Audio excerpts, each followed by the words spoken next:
નમસ્તે વિદ્યાર્થી મિત્રો, ગયા લેક્ચરમાં આપણે ઉદાહરણ સ્વાધ્યાયના 10.1 જોયું હતું અને ઉદાહરણના 1 થી 4 જોયા. બરાબર. હવે આપણે આગળ જોઈએ સ્વાધ્યાયનો દાખલા નંબર 10.2. દરેક જણા ટેક્સ્ટબુક કાઢો તો ટેક્સ્ટબુકની અંદર પાના નંબર 383 ઉપર રકમ જુઓ બીજા દાખલાની. શું કહે છે કે નીચે આપેલા દરેક કિસ્સા માટે તરંગ અક્રનો આકાર શું હશે? 3 આકાર કીધા છે. નંબર 1 કે બિંદુવત ઉદ્ગમમાંથી, દાખલા તરીકે આ બિંદુવત ઉદ્ગમ છે. બિંદુવત ઉદ્ગમ એટલે પાણીની અંદર તમે પથ્થર નાખો એટલે પથ્થર એક બિંદુવત ઉદ્ગમ થયું અને એને જેવું તમે પાણીની અંદર નાખો તો એ શું કરશે? આજુબાજુ કેવા તરંગોનું નિર્માણ કરશે? તો ગોળાકાર તરંગોનું નિર્માણ કરશે. એટલે પહેલા પ્રશ્નનો જવાબ તમારો શું આવશે? ગોળાકાર તરંગ અગ્રોનું નિર્માણ કરશે. એટલે પહેલો પ્રશ્ન છે કે બિંદુવત ઉદ્ગમમાંથી ફેલાતો પ્રકાશ કેવા તરંગ અગ્રનો ઉત્પન્ન કરે? તો એમાં શું આવશે? ગોળાકાર તરંગ. બરાબર. નંબર બી, બીજા નંબરે શું કહે છે? તો બહિર્ગોળ લેન્સમાંથી નિર્ગમન પામતો પ્રકાશ કે જ્યારે બિંદુવત ઉદ્ગમ તેના કેન્દ્ર પર મૂકેલો હોય. તો હવે જુઓ આ બહિર્ગોળ લેન્સ. બરાબર. હવે અહીંયા એનું કેન્દ્ર હોય છે C1 અને અહીંયા જ તમે વસ્તુ મૂકેલું છે. બરાબર. તો હવે આ જે કેન્દ્રમાંથી નીકળતા જે તરંગો છે એ તરંગો કેવા બની જાય? આવી રીતના. કેવા થઈ જાય? આ રીતના. એટલે આ જે તરંગાગ્રો છે એ તરંગાગ્રો તમારા કેવા બની જશે? સમતલ તરંગાગ્રો બની જશે. બરાબર. એટલે બહિર્ગોળ પ્રકાશમાંથી જ્યારે તરંગાગ્રો બહાર નીકળે ત્યારે એ તરંગાગ્રોનો આકાર કેવો હશે? તો એ હશે સમતલ તરંગ અગ્ર.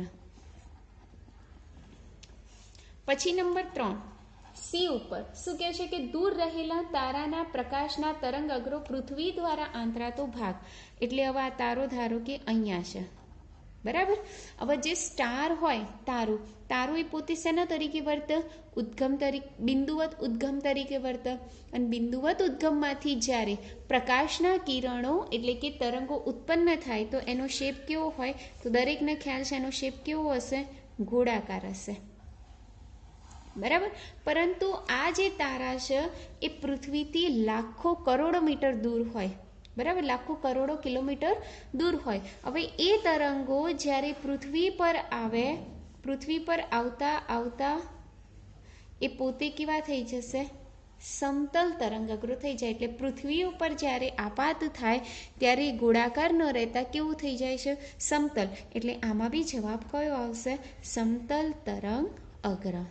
એટલે આ રીતના તમે સ્વાધ્યાયનો દાખલા નંબર 10.2 કરી શકો છો. ત્યારબાદ આપણે જોઈએ સ્વાધ્યાયનો દાખલા નંબર 10.3.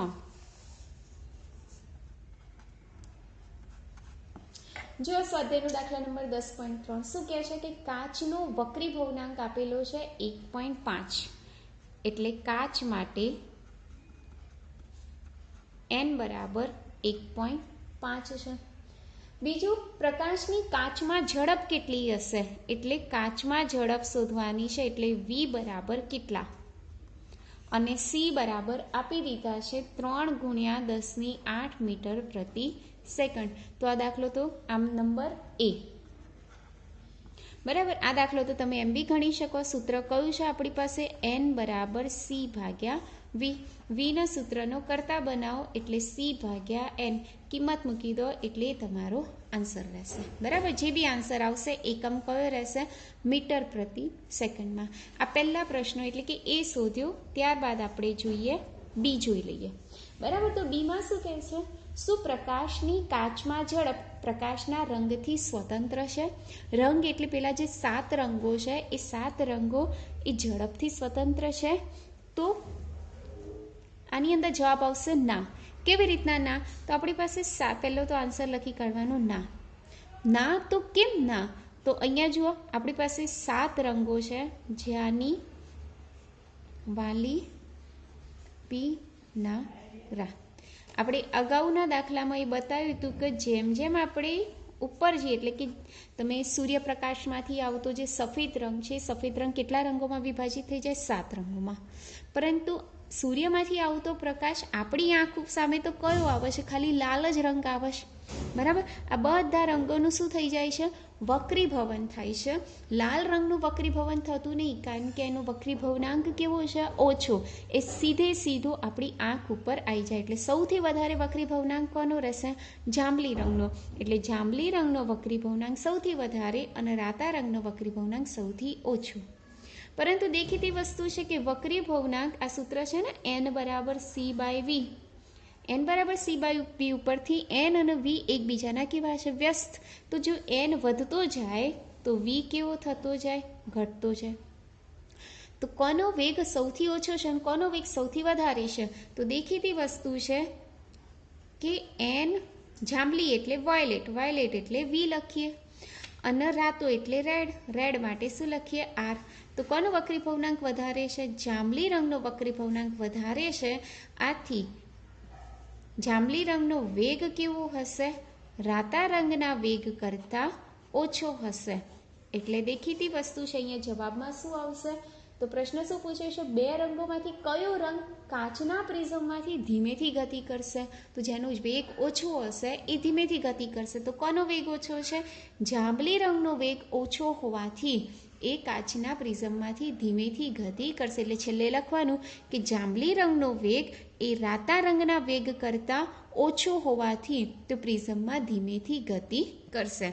તો આ રીતના આપણે 10.3 પણ કરી શકીએ છીએ. ત્યારબાદ જુઓ આના જેવો દાખલો છે 10.9. સ્વાધ્યાયનો દાખલા નંબર 10.9. જુઓ એની અંદર જ કે એક સમતલ પરાવર્તક સપાટી પર 5000 એંગસ્ટ્રોમ તરંગ લંબાઈનો પ્રકાશ આપાત થાય છે. એટલે આ એક સમતલ પરાવર્તિત સપાટી છે.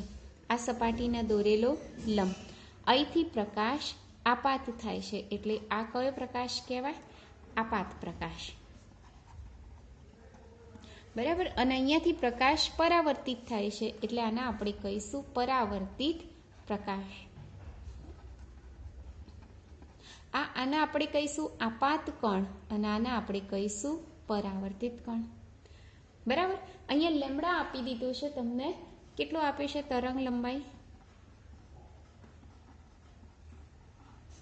લેમ્બડા બરાબર 5000 એંગસ્ટ્રોમ, અર્થાત 5 × 10⁻⁷ મીટર તરંગ લંબાઈ આપી દીધું છે. પ્રશ્ન એવો પૂછ્યો છે કે પરાવર્તિત પ્રકાશની તરંગ લંબાઈ અને આવૃત્તિ કેટલી? બરાબર. એટલે આ આપાત આપણે શોધવાનું છે પરાવર્તિત તરંગ લંબાઈ. હવે દેખીતી વસ્તુ છે કે આપાત અને પરાવર્તિત બંને એક જ માધ્યમમાં છે અને માધ્યમ જો ના બદલાતું હોય તો તરંગ લંબાઈ બદલાતી નથી. તો એના માટે બી કેટલું રહેશે? 5 × 10⁻⁷ મીટર. હવે આવૃત્તિ શોધવાની છે. તો આવૃત્તિ માટે તો સૂત્ર છે જ ન્યુ બરાબર c/લેમ્બડા. બસ આની અંદર કિંમત મૂકી દો. c ની કિંમત 3 × 10⁸, લેમ્બડાની કિંમત 5 × 10⁻⁷. જે બી આન્સર આવશે આનો એકમ કયો રહેશે? સેકન્ડ ઇન્વર્સ અથવા તો હર્ટ્ઝ કહી શકીએ છીએ આપણે, બરાબર. તો આ સ્વાધ્યાયનો દાખલા નંબર 10.9નો આ પહેલો પ્રશ્ન પૂરો થાય છે. બીજું એવું પૂછ્યું છે કે કયા આપાત કોણે પરાવર્તિત કિરણ એ આપાત કિરણને લંબ હશે? બરાબર. તો પહેલું તો અહીંયા કીધું છે કે આપાત કિરણ અને પરાવર્તિત કિરણ એકબીજાને લંબ છે.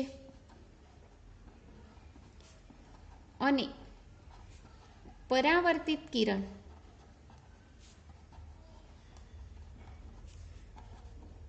પરસ્પર લંબ છે. માટે લખી શકાય I + R બરાબર શું લખાય? 90. એટલે કે આ બંને વચ્ચેનો ખૂણો કેટલો થાય? 90 થઈ જાય, બરાબર.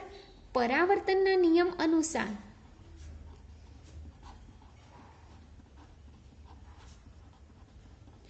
આપાત કણ અને પરાવર્તન કણ કેવો હોય? સરખો. એટલે I અને R સરખા હોય તો I + શું થઈ જાય? I બરાબર 90. માટે 2I બરાબર કેટલા થાય? 90. માટે I બરાબર કેટલા થાય?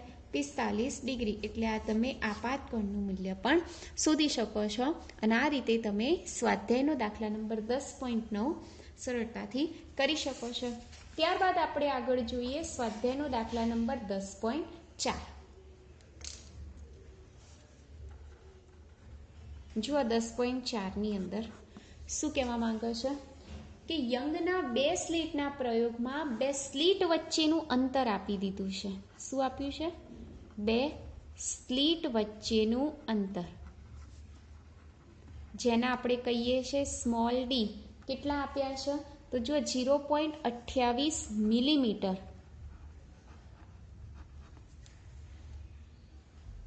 ઓકે, મિલીમીટરને આપણે કન્વર્ટ કરી દઈએ તો 0.28 ગુણ્યા 10⁻³ મીટર આ સ્મોલ ડી આપેલું છે.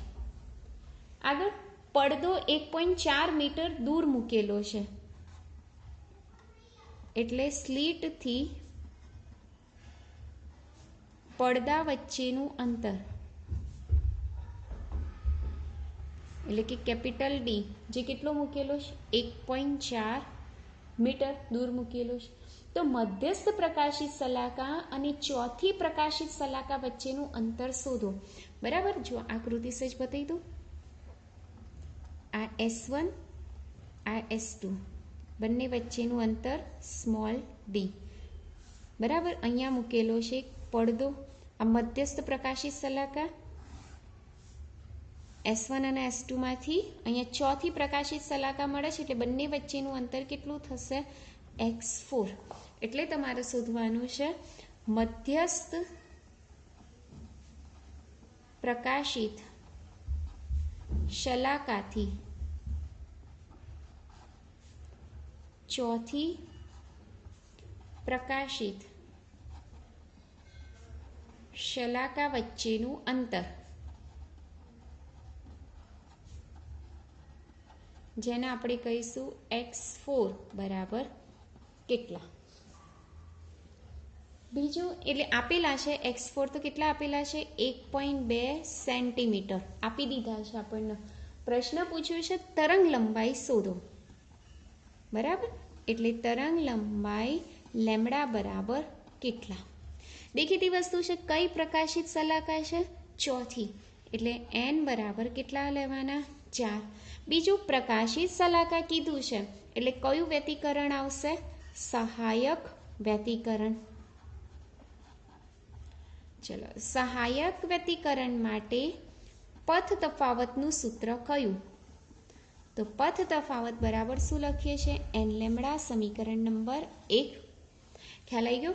પરંતુ પથ તફાવતનું જનરલ સૂત્ર કયું છે? તો x સ્મોલ એટલે કે પથ તફાવત x small D upon capital D. આ સમીકરણ નંબર 2.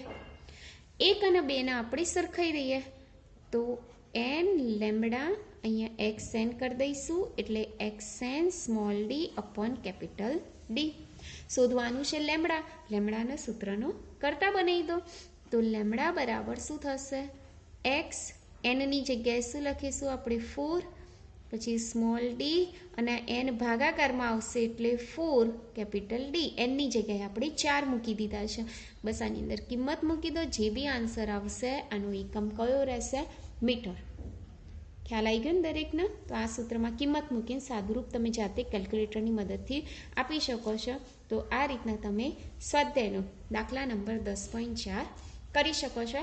આ બધા દાખલા યંગ સુધીના છે. જે આગળની થિયરીના આપણે દાખલા પછી જોઈશું. પહેલાં યંગ ઉપર જેટલા આવે છે, એટલે કે વ્યતિકરણ ઉપર જેટલા બી દાખલા છે એ દાખલા આપણે પહેલાં જોઈ લઈશું. ત્યારબાદ જોઈએ સ્વાધ્યાયનો દાખલા નંબર 10.5.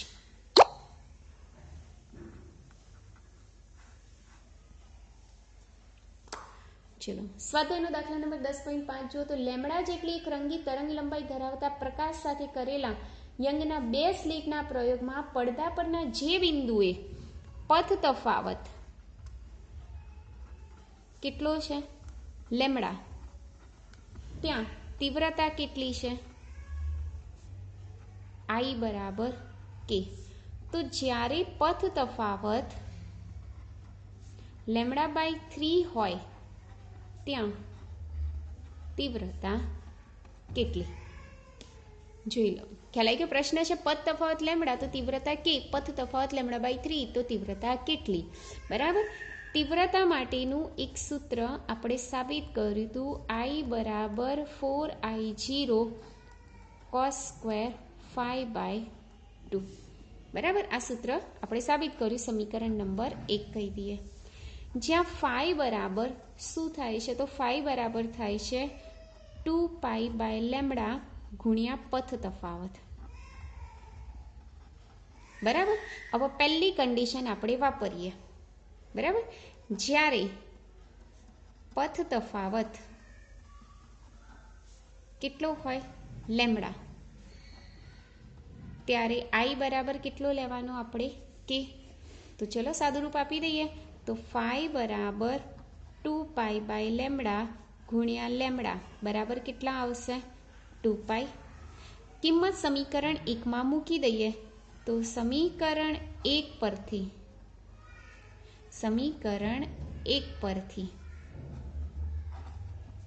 ચલો I ની જગ્યાએ આપણે કેટલા મૂકીશું? કે. એટલે કે બરાબર 4I0 cos સ્ક્વેર, phi ની જગ્યાએ કેટલા મૂકીશું?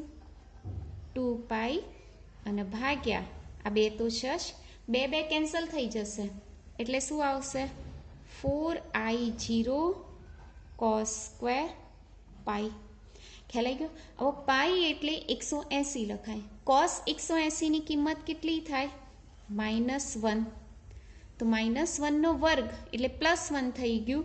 તો k બરાબર કેટલા મળે આપણને? 4I0. આ સમીકરણ નંબર 3 લઈ લઈએ. ખ્યાલ આવી ગયો? પહેલી કન્ડિશન આપણી પૂરી. હવે લેવાની આપણે બીજી કન્ડિશન. એટલે અહીંયા લખીશું કે જ્યારે પથ તફાવત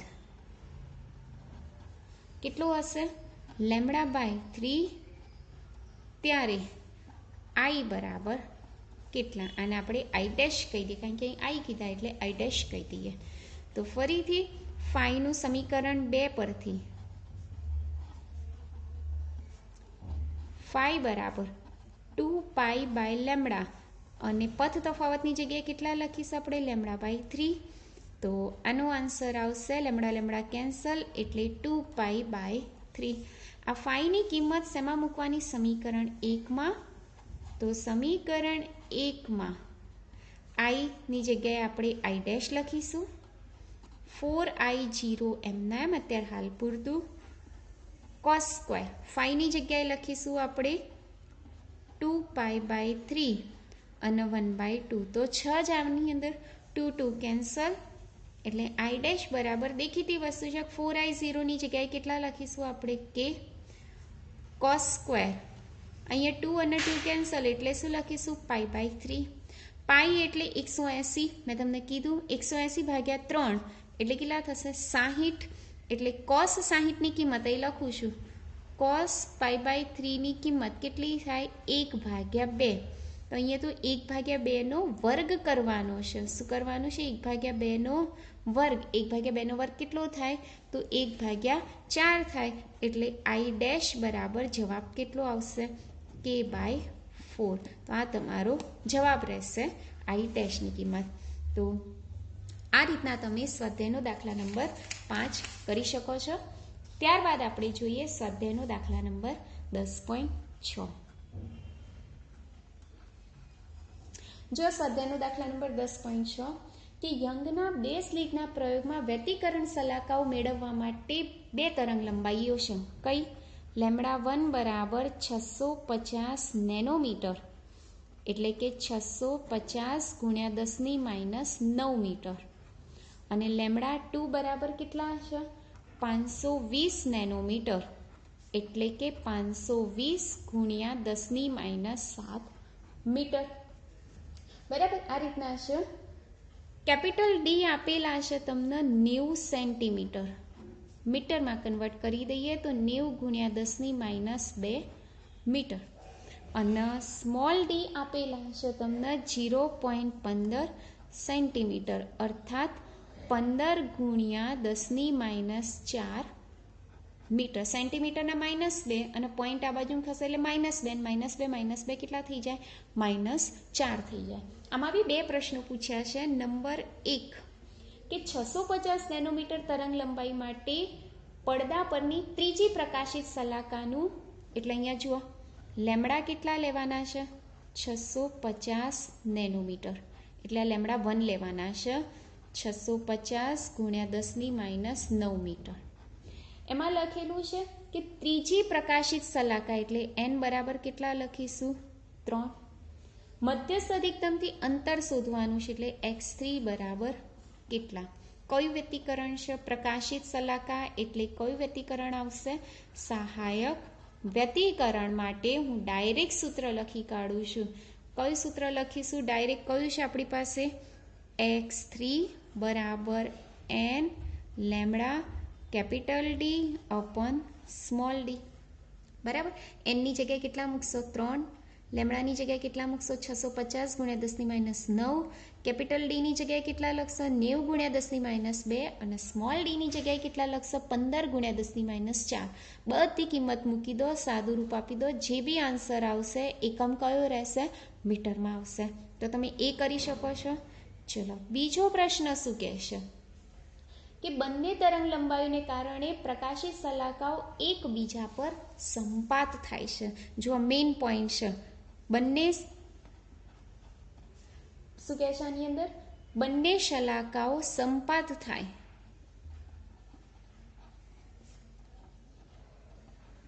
સંપાત થાય છે. આ બહુ અગત્યનો પોઈન્ટ છે. જ્યારે બી આવું લખેલું આવે સંપાત થાય ત્યારે શું કરવાનું? તો જુઓ, પહેલા પ્રકાશિત શલાકા માટે સૂત્ર લખી કાઢો.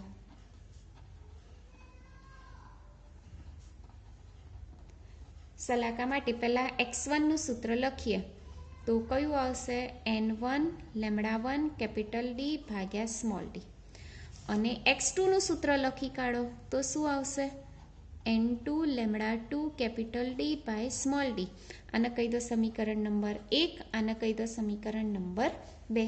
હવે અહીં સ્પેશિયલી લખેલું છે સંપાત થાય છે, તો અહીંયા લખવાનું આપણે સંપાત થતું હોવાથી બંને આપણે સરખાઈ દેવાના. સરખાઈ દેવાના એટલે x1 બરાબર શું કરી દેવાના? x2. ચલો સરખાવ તો x1 ની કિંમત મૂકો n1 lambda 1 capital D by small D બરાબર n2 lambda 2 capital D by small D.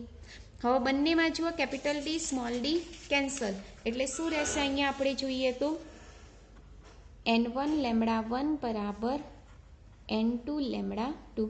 તો n1 ભાગ્યા n2 બરાબર શું થશે? લેમડા 2 ભાગ્યા લેમડા 1. લેમડા 2 ની કિંમત કેટલી છે? 520 × 10⁻9. લેમડા 1 ની કિંમત 650 × 10⁻9.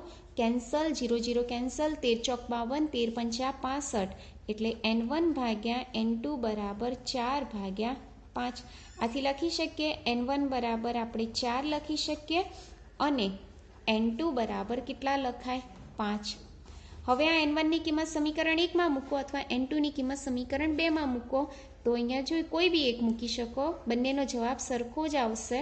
તો n1 બરાબર 4 ની કિંમત સમીકરણ 1 માં મૂકતા તો અહીંયા x1 બરાબર n1 lambda 1 capital D by small D માં કિંમતો મૂકી દો. n1 ની કિંમત 4, લેમડા 1 ની કિંમત 650, ડી ની કિંમત 90, સ્મોલ ડી ની કિંમત અહીંયા બધા ડેટા તમને આગળ મેં લખી જ દીધા છે. એ રીતના કિંમત મૂકી દો. જે બી આન્સર આવશે એ તમારો જવાબ રહેશે. આ જ રીતે તમે x2 નું પણ શોધી શકો તો બી આટલો જ મળશે. કેમ? કારણ કે x1 અને x2 કેવા છે? સરખા છે. તો આ રીતના આપણે સ્વાધ્યાયનો દાખલા નંબર 10.6 કમ્પ્લીટ કર્યો. આમ આટલે સુધી આજના લેક્ચરમાં રાખીએ છીએ. નેક્સ્ટ લેક્ચરમાં આપણે વિવર્તન સ્ટાર્ટ કરી દઈશું. ત્યાં સુધી આટલા દાખલા અને થિયરી તમે નોટબુકમાં ઉતારી દો. Thank you.